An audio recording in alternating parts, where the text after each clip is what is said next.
You're listening to the Master Wildlife Filmmaking Podcast, episode 29.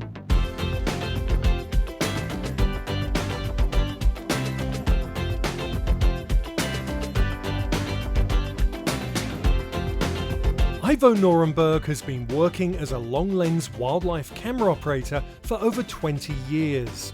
He has a lifelong passion for wild places and has filmed in over 20 countries across the globe. From minus 40 degrees centigrade in Siberia and the high Canadian Arctic to plus 45 degrees centigrade in arid landscapes of India and Africa, to the damp and humid tropical jungles of West Africa and South America. He specializes in long lens camera work, but also has experience with gyro stabilized camera systems, thermal cameras, motion controlled systems, sliders, remote cameras, and time lapse, as well as multiple drones. He likes to build custom camera equipment to achieve unique perspectives and make the impossible pictures possible. Ivo was a producer and camera operator for Gulo Film Productions from 2004 to 2020. His films include The Lost Kings of Bioko, White Wolves, Ghosts of the Arctic, America's National Parks, Yellowstone, The Real Jungle Book Bear, Nordic Wild, Viking Wilderness, Wild Scandinavia, Wild Russia, Primeval Valleys, and Wolverines, Hyenas of the North. Ivo has also filmed sequences for multiple productions, including Russia in the Realm of Tigers, Bears and Volcanoes, Frozen Planet, Monkey Kingdom, Dynasties 2, and Perfect Planet. Hi, Ivo. Thank you so much for taking the time out to be on the Master Wildlife Filmmaking Podcast. Pleasure to have you here. Yeah, thank you. It's really a pleasure and a big honor to be here. So I want to start off, as always, Ivo, by just finding out a little bit about how you got into the filmmaking industry. Uh, my dream to be a wildlife cameraman is since, I don't know, fifth class or so. Really, really early, I was already sure I want to become a wildlife filmmaker. Especially we had one German wildlife filmmaker, kind of couple, two men, and you could also see them in their films behind the camera, and that was always very funny and no, yeah. So you got a feeling how life can be in the field. So that was very early. So that okay, I want to do the same. So how did you pursue that career, knowing that you wanted to be a wildlife camera person? How did you pursue that career from then on? I mean, I started when I'm now since over 20 years in the business, and when I started, there was almost no internet, no email, no websites. It was really tricky. Finally, after school, I couldn't really find a way in wildlife film business, so wow, I learned to be a commercial photographer. That was much easier. I thought at least this is something with cameras, and I did it for altogether 6 years. I worked as a no, at first as an assistant, then as a still photographer, and I always try to get one foot into wildlife film business, but it's yeah, I. I made some phone call, but they all said, "Oh, I don't need someone," and it was always no, no, no, no, no, no. And then after 4 years, I was a bit bored with photography, as especially with this commercial photography. So I started to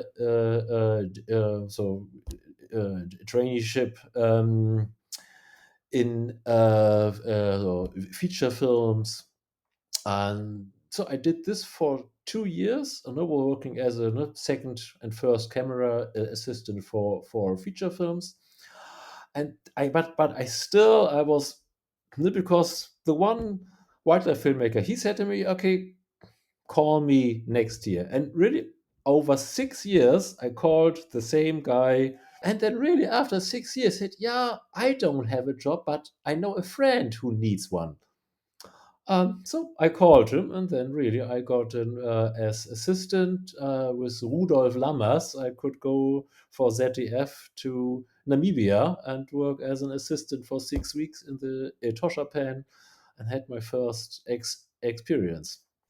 It's amazing how perseverance and patience pays off in this industry. I mean, even when you're established, you still need to have perseverance and patience. And going right back to your beginning, it would have been so easy for you to have just thought, nothing's going to come of it. You contact people, they don't have anything for you. But waiting that time and then persevering, contacting them again, and being in a place where you're just plugging away at it because that's what you want to do, and it pays off. It pays off because although they didn't have a job for you, someone else did. And I think I tell everyone all the time, perseverance and patience, it's the key to this industry. Yeah, this is really the key thing also later in work, kind of never give up, always try and try and be persisting is that's really the key thing also. This, yeah, you have to believe in yourself and you have to know what you want and never give up. So with that first job, did that open up any doors into the industry for you? What kind of happened next?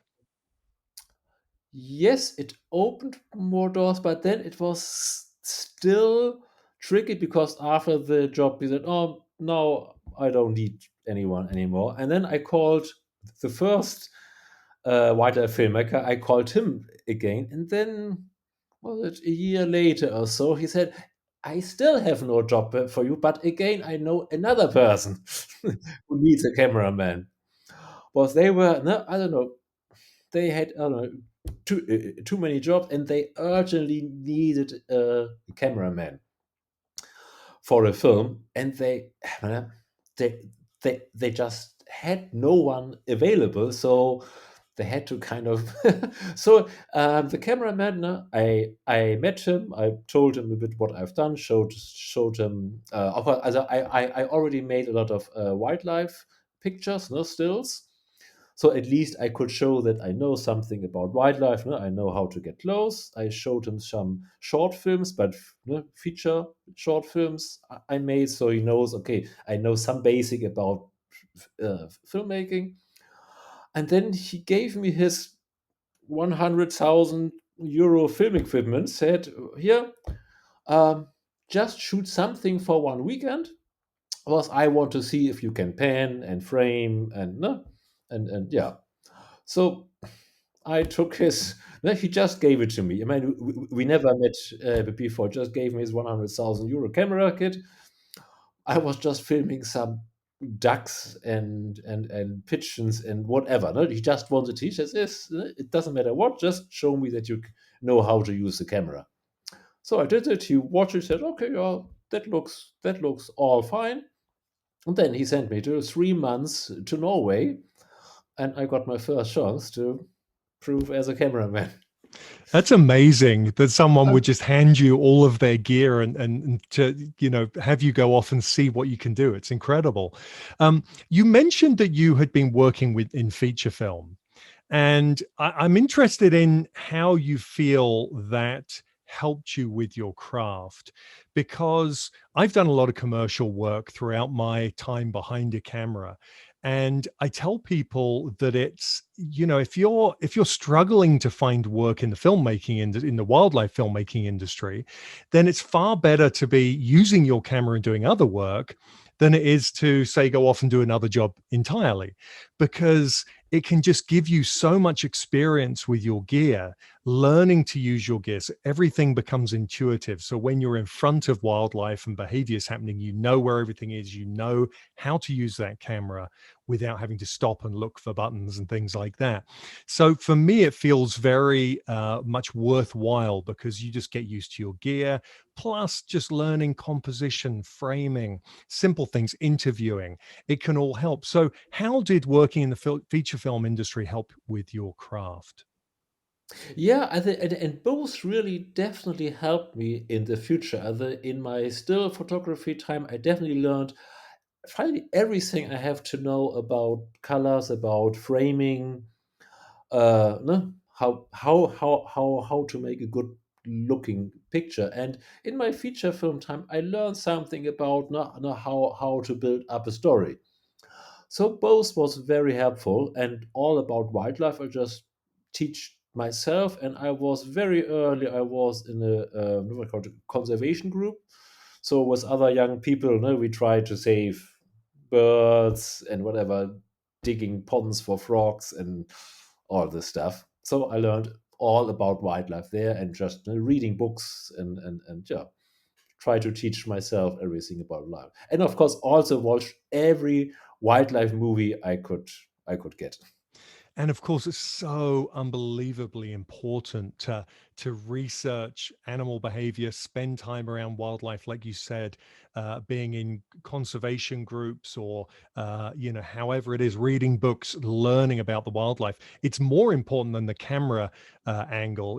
Learning your camera gear. I tell people all the time, if you can learn about animal behavior and then pick up a camera, you'll pick up how to use a camera in your gear so much more quickly than you will learning about wildlife behavior. And you can see that with your film White Wolves, obviously integrating yourselves with that pack of wolves like you did. You can see that you obviously, you understand behavior to be that close to them in the first place.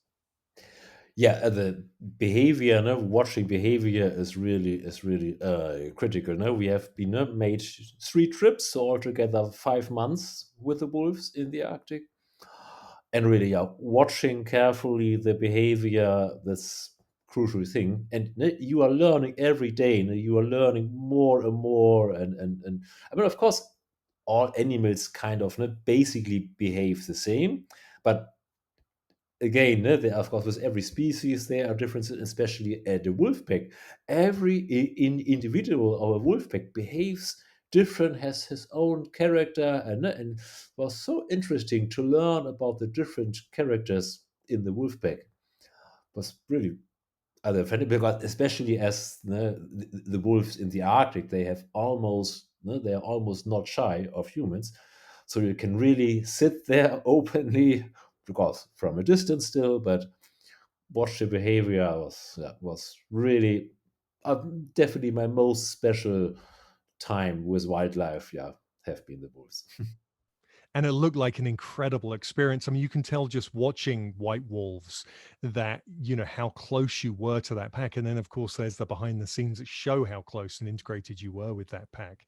And it brings up the question, what would you say throughout your career has been the most incredible experience that you've had? It is still my very, very first own film I made with Oliver Goetze. It is we made a film about wolverines, and because it's a kind of a little bit sad story. As I told you, I got this first chance as a cameraman and worked in Norway, and then we got another job, and unfortunately, he got very, very ill, and finally he died on cancer. This really nice man. And so then at this point, I was standing there, and the only man who gave me a job was dying. I was still kind of a nobody in the business. And then, yeah, what to do? No? They're not there. And then, no, no, my ex film partner, no, Oliver, um, we thought, hey, but no, we want to make. No, he was assisting me on the first job, and then with okay, now we have to make our own film. So then we were looking for a topic, and we found this story about a crazy Finnish wildlife still photographer working for many years almost just with wolverines.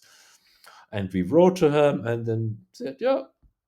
She said, okay, we work together. And when we approached NDR, and at that time, I mean, it's kind of impossible to film wolverines.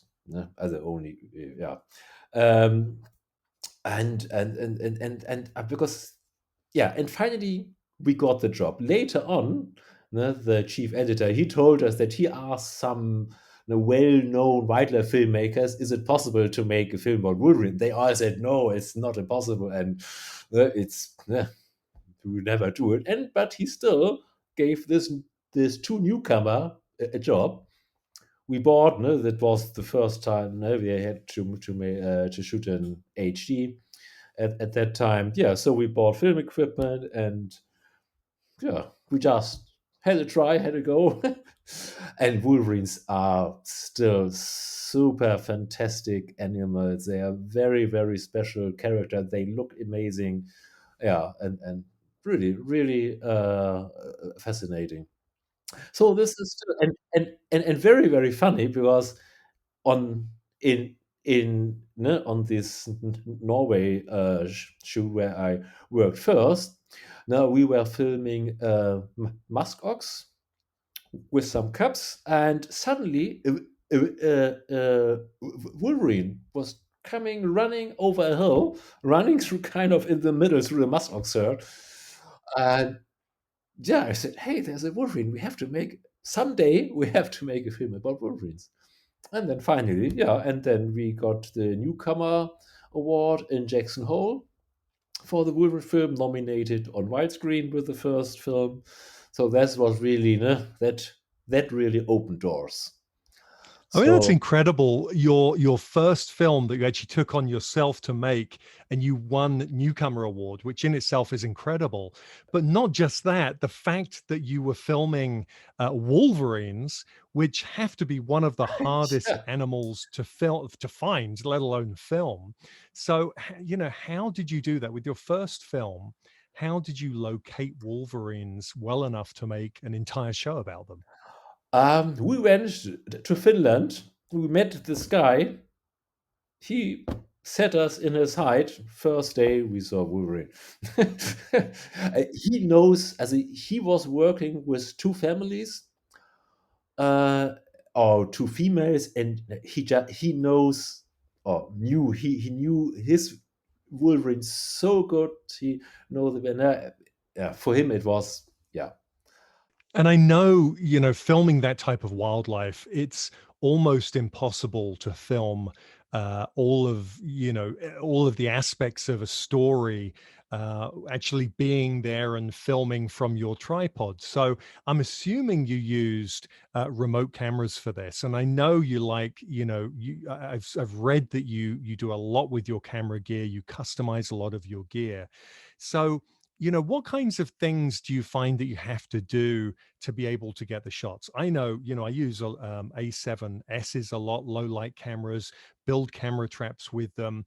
The biggest problem I find is with remote cameras, most of the time you're either leaving them running and you're not far away, so you can control them.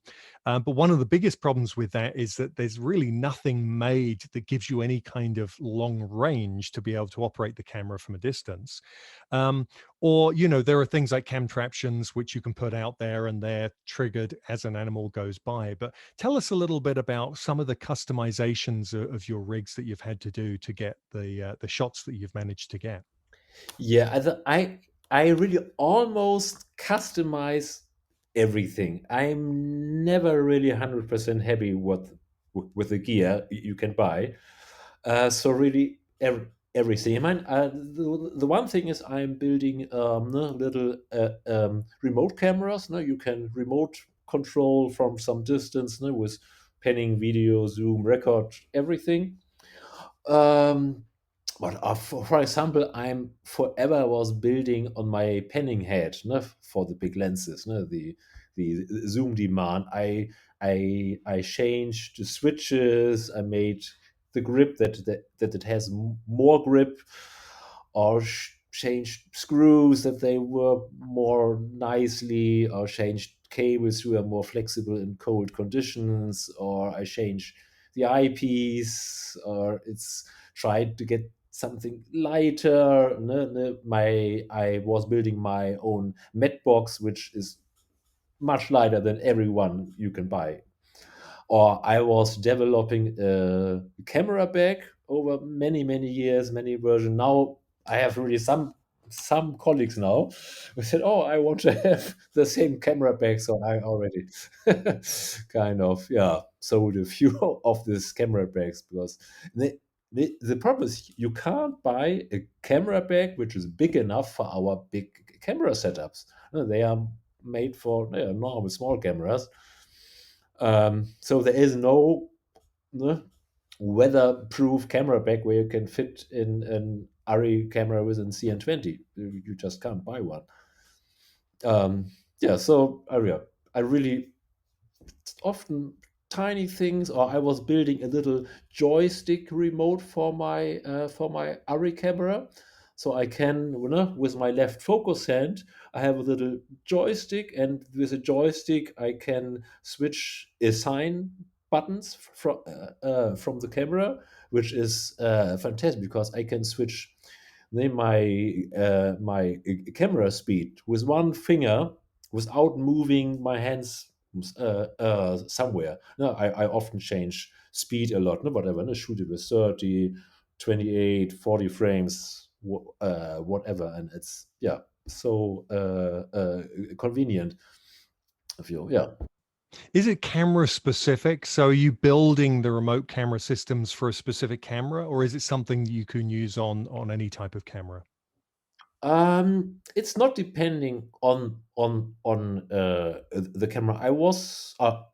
It is it is just working with the Sony Lang protocol. So it is working within ZCAP, but also working within FX6 or whatever. So I'm a bit flexible, no?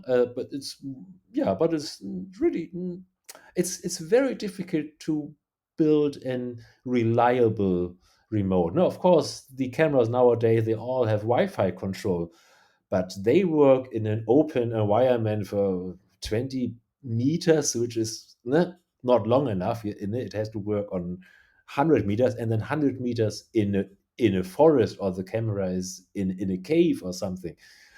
No one of the normal remote systems work really in the forest. No? So, of course, in the beginning, I was buying ready-made, but they were all not reliable enough. Now, that customization brings us on perfectly to this next question about the CN20 lens. Now, this is, I find a remarkable story that you basically, I don't want to tell the story, I'll let you do that, but basically, there was a gap in the market, if you like, for a lens that would do what wildlife photographers and videographers rather needed to be able to capture behavior from a distance. And so you had an idea in your head, and you approached manufacturers to get the CN20, the 50 to 1000 millimeter Canon wildlife filmmaking lens made. Can you tell us a little about it? Because there's really nothing else like it, right? It is the go-to lens because it has that range from 50 to 1000 millimeter. Can you just tell us how the whole thing came about how you got Canon to actually produce this Yeah. lens? Yeah, I mean, before no, we worked with 2/3 inch cameras, and of course you had already these 36, 42 times lenses. But then Ari came up with the first Alexa camera, and then with the red one at the same time. And of course, the dynamic range was so much better than with all these 2/3 inch cameras. So at some point I said, we have to work with these cameras. The image just is like it is cinema, and it's not TV anymore. But of course, yeah, there was this big lens problem. IBE was building this adapter, so at first we started to work with the 2/3 inch lenses adapted to the Alexa camera. But of course, it's not satisfying. You're losing quality, you're losing light. Yeah, that definitely made me not happy. And yeah, I was already working with Ari No, so beta testing for them, working on the software. So I already had some experience with yeah, working together with companies. But it's something else to approach a Japanese company. No, they are a bit more no, secret. No, yeah, they are a bit different. Um, yeah, but I contacted the kind of German product manager and told him that no, we need a proper wildlife film lens in, but for super 35. And he said, yeah, that sounds interesting. I will speak uh, to my colleague. And yeah, funny enough, he said, yeah, no, I can arrange a contact, and then no, we meet in Amsterdam, no, the no, on the big uh, messe fair. And then I had a meeting with the European head, no, product manager from Canon, and I told him that no, we need a long lens. And said, yeah, interesting, interesting. And then he just said, yeah, no, let's be in contact. Also, let's stay in contact. And then yeah, I had feeling, okay, maybe it's worth to dig a bit deeper into it. And then I really made research. I was really thinking about it a lot, and I was also contacting a lot of colleagues, Germany, but also a lot of BBC colleagues. I just sent them emails, you know, to um, yeah, and just ask them, hey, what do you need? No, whatever Gavin says or whoever. Just wrote him. I didn't know him. I just know he is famous, and just wrote him an email and a lot of other Barry Britain and asked him, hey, what is important for you? What do you think is a good focal length? No, weight and so I was really asked the other 10, 15 colleagues, and I was really thinking, what do you need? And what I was, I think the key thing, I try to be realistic with my wishes, because of course, if you ask someone, they all say, "Oh, make it from no, wide angle to the super tele and super light, but no, super light, sensitive, but no weight." And of course, no, you can't build a lens, and then it has to be very very cheap. So, and I really try to be realistic, and I was no, I also no then I wrote down my specs, and I was very very precise. No, the zoom range, the lens diameter, the length of the lens itself, the weight, the light, no, the f stop, where no, no, where yeah, every ring has to where the focus ring has to be, and I really described the lens very precise. And then he said, "Oh yeah, that's interesting." And then the Hank was it at that time. Then he flew. He was based in London, and then he flew to Hamburg to meet me. We had dinner together. I told him everything. I said, "Yeah, no, I will speak to my boss in Japan." And then he spoke to him. No, then we were discussing a bit. I changed some parameters a few times on the specs, and they said, "Yeah, my boss wants to meet you." Yeah, and then 1 year later, I had a meeting uh, with the big bosses from Canon Cine Lens broadcast lens.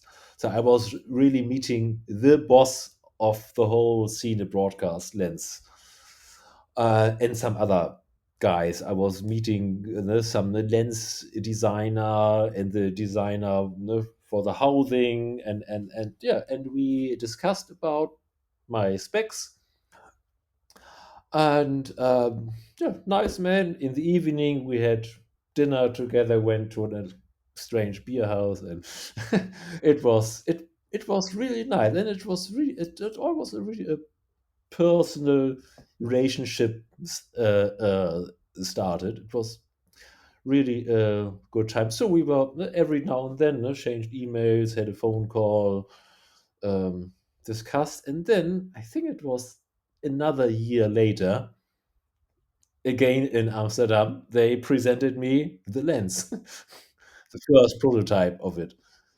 I mean, it's amazing that you were able to get such a, you know, a large manufacturer to take note that there was a need for this, especially as they're extremely expensive. I mean, that's $70,000 to buy.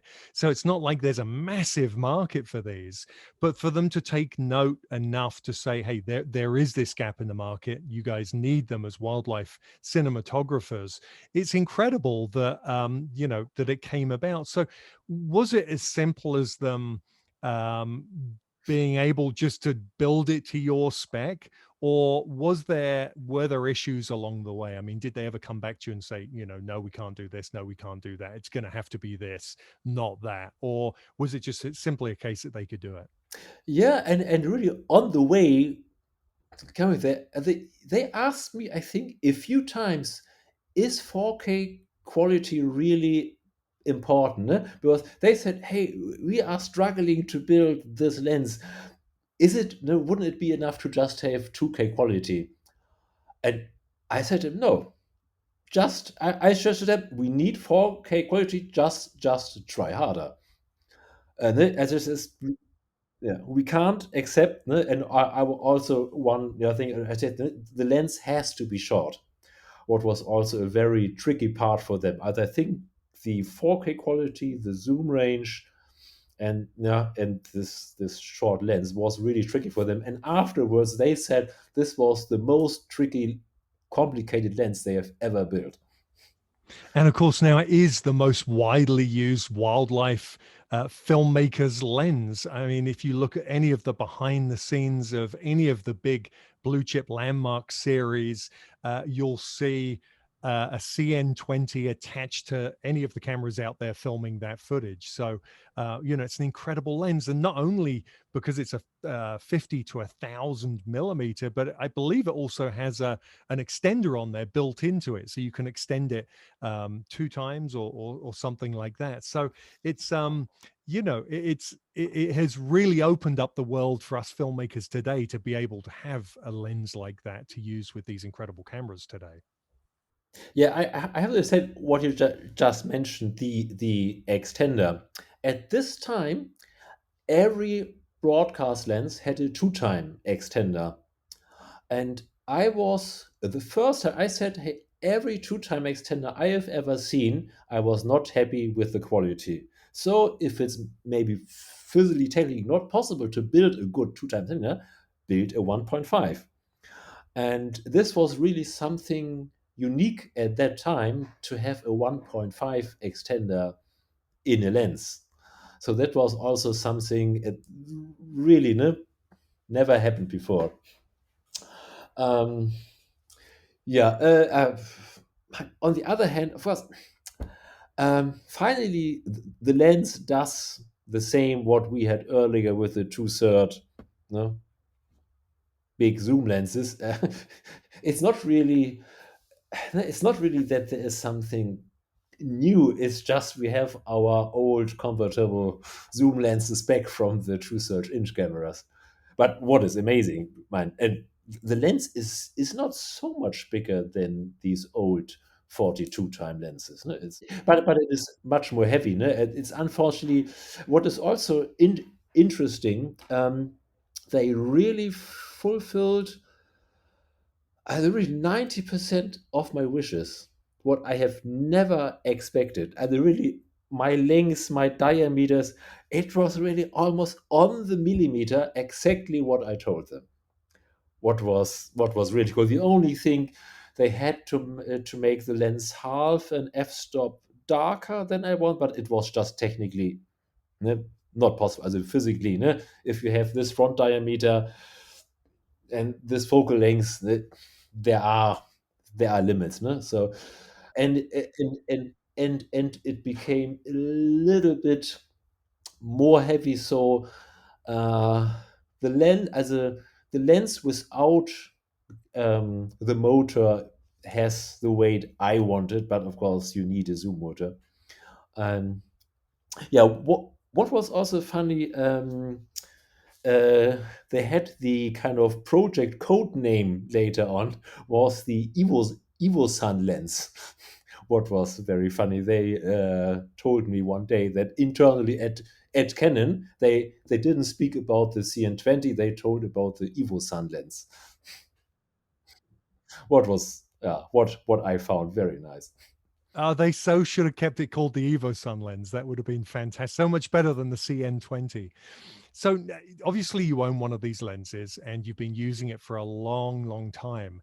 How does it live up to your expectations of the lens? I mean, most lenses, whether they're stills or cinematography lenses, have sweet spots. They've got those areas that you find in them that are super crisp, much nicer. They've got some soft spots. How does this lens compare? Is it super crisp all the way through, or does it have its limitations? I am very, very happy with the lens, and it's definitely an improvement to the Fujinon Canon 3642 lenses. But of course, there are some weak spots in the zoom range, of course. But no, you can live with it. No? You just know, okay, if I have really hard backlight, no, then I try to avoid maybe certain no, focal lengths. But altogether, I'm really happy from the very long end to the wide open. Altogether, I'm really happy also in harsh backlight. It performs really very well. But of course, there are limits. I mean, it's just in CN20 in with 9 kilograms, I think. Of course, I spoke to them. Oh, okay, but that's okay. If we really make it better, then it would be much bigger because the diameter has to be much bigger and therefore much more heavy. Um, so for the weight, for the size, I'm really really happy with the lens. And of course, every bit of kit has its limitations one way or another. But just an incredible story that you were able to get Canon to make this lens. It's amazing. So let's move on to some of your recent projects. Now, I know you filmed recently for the episode "The Sun" on Perfect Planet. Can you tell us a little bit about what you were filming for that episode? I was working on the snow geese polar fox sequence. So I was for 6 weeks in the high Arctic, in really nowhere in the in northern Canada. In I think it's the biggest snow geese colony in the whole world. I think it's about 1 million snow geese in 50 kilometers. It's an amazing place. No, you have to be dropped by a helicopter, and then he picks you up 6 weeks later. And what is amazing? I mean, snow geese are. I like them a lot, and of course, I mean, everyone like polar foxes. No? They look so nice, and they are not really not too shy of humans.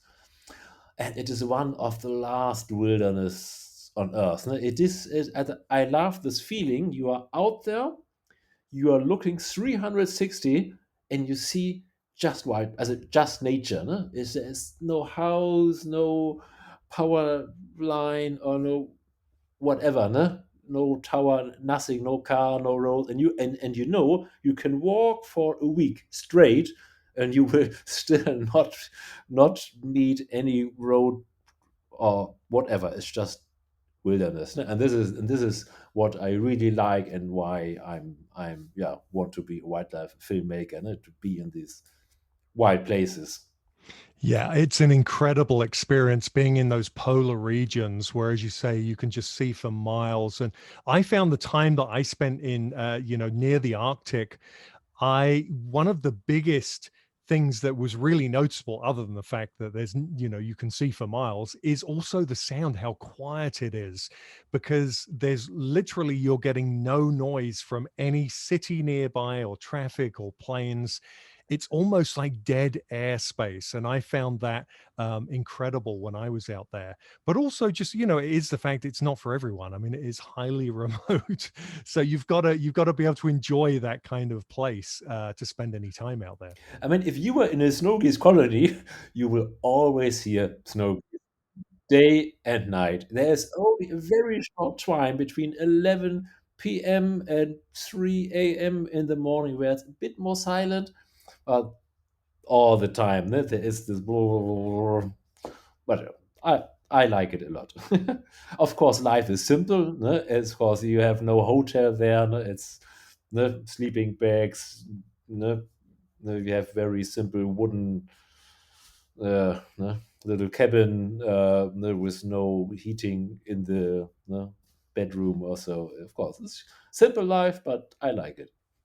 I know one of the creatures you spent a lot of time filming also are Arctic foxes in those polar regions, and um, you've filmed some amazing shots of them jumping and nosediving into the snow to get their quarry.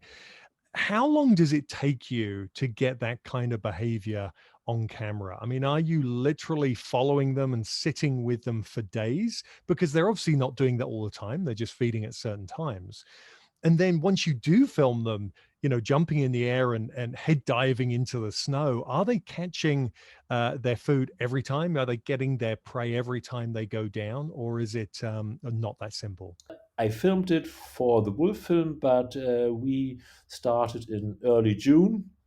There is still a little snow cover still in early June in the Arctic, but not enough. No? So no, we don't. We have not, or we couldn't. As we have never seen this. But I filmed it in Yellowstone with red foxes and on Ellesmere with the polar foxes. I would. My feeling is they get 1 out of 3. Maybe they catch one.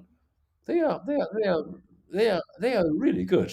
I mean, the problem in the winter time is to follow them. No? When snow is so deep, and you have snowshoes or a skidoo, and they are fast. No? They are traveling really fast in winter or in summer. Either way, they are traveling fast, and to follow them in winter is really difficult. So it's more the problem to be close enough when they do a jump, and to be, no, I mean, following them and to have the camera ready. No, this is two different things.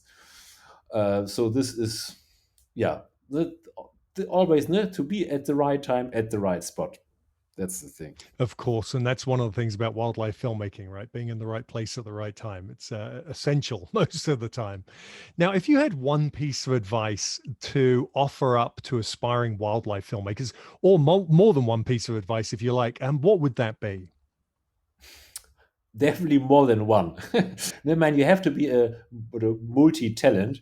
So it is very good to have some backcountry backpacking experience. So you are familiar with being outdoors.